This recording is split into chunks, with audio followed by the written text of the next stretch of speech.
ফজিলাতুন্নেসাকে না পাওয়ার বেদনায় বহিঃপ্রকাশ কাজী মোতাহার হোসেনের নিকটে লেখা কাজী নজরুলের একটি চিঠি।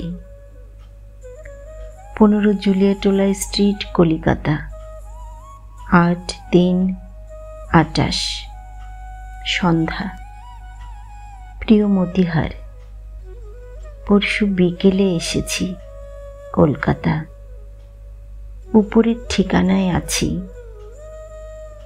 ওরা আগেই আসবার কথা ছিল, অসুখ বেড়ে ওঠায় আসতে পারিনি। 2-4 দিন এখানেই আছি। মনটা কেবলই পালাই পালাই করছে, কোথায় যাই ঠিক করতে পারছি না। হঠাৎ কোনো একদিন এক জায়গায় চলে যাব, অবশ্য 2-10 দিনের জন্য। যেখানেই যাই আর কেউ না পাক, তুমি খবর পাবে। বন্ধু, তুমি আমার চোখের জলের মতিহার, বাদল রাতের বুকের বন্ধু। যেদিন এই নিষ্ঠুর পৃথিবীর আর সবাই আমায় ভুলে যাবে, সেদিন অন্তত তোমার বুক বিঁধে উঠবে।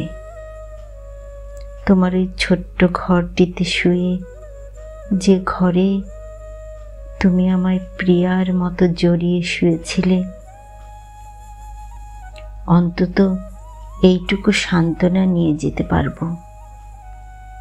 এই কি কম সৌভাগ্য আমার? কেন এই কথা বলছি শুনবে? বন্ধু আমি পেয়েছি, যার সাক্ষাৎ আমি নিজেই গুনতে পারবো না। এরা সবাই আমার হাসির বন্ধু, গানের বন্ধু, ফুলের সওদার খরিদ্দার। এরা অনেকেই আমার আত্মীয় হয়ে উঠেছে, প্রিয় হয়ে ওঠেনি কেউ। আমার জীবনের সবচেয়ে করুণ পাতাটির লেখা তোমার কাছে লিখে গেলাম।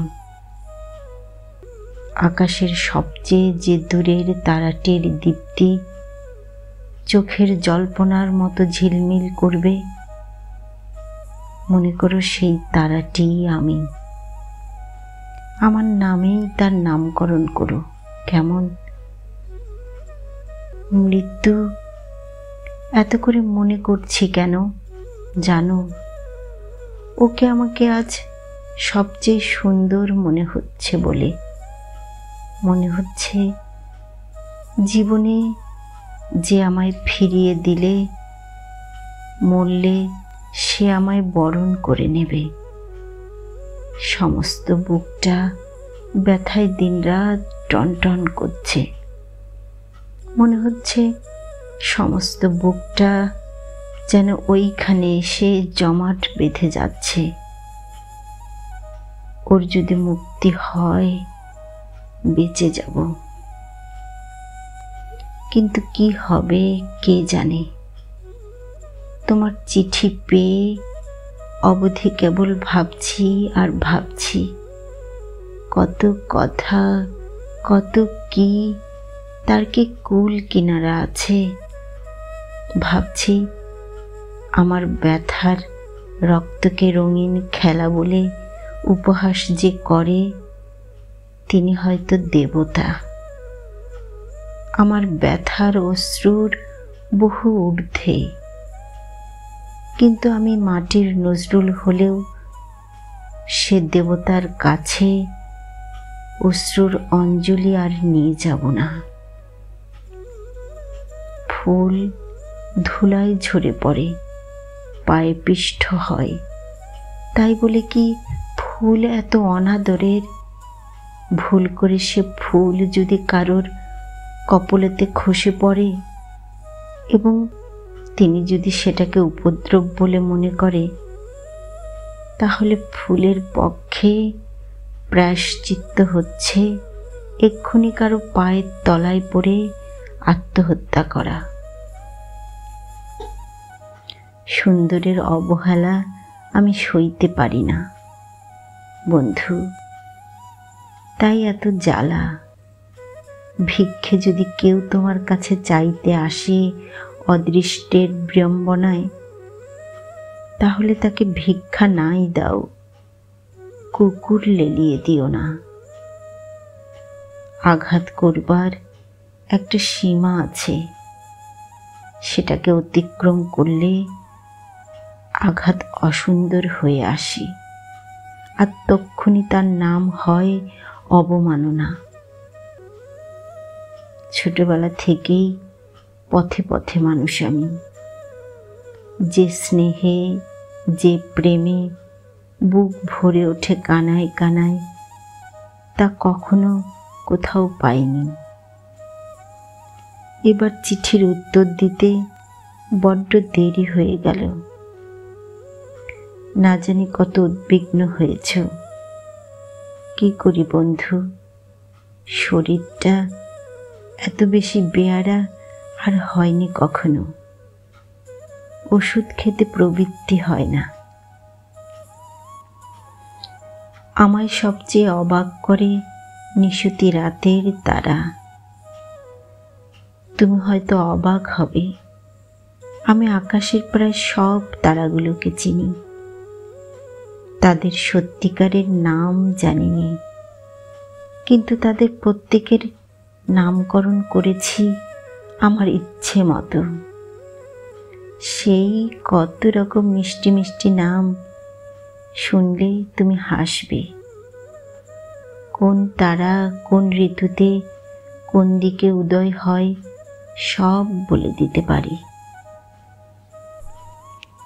জেলের ভিতর যখন সলিসিটর সেলে বন্দি ছিলাম, তখন গরমে ঘুম হতো না।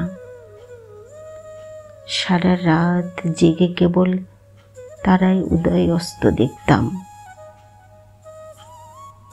তাদের গতিপথে আমার চোখের জল বুলিয়ে দিয়ে বলতাম, বন্ধু, ওগো বন্ধু আমার, নাম না জানা বন্ধু, আমার এই চোখের জলের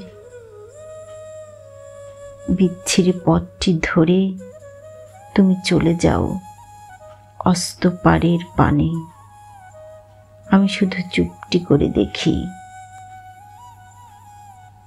হাতে থাকতো হাতকড়া, দেয়ালের সঙ্গে বাঁধা চোখের জলের রেখা আঁকাই থাকতো মুখে।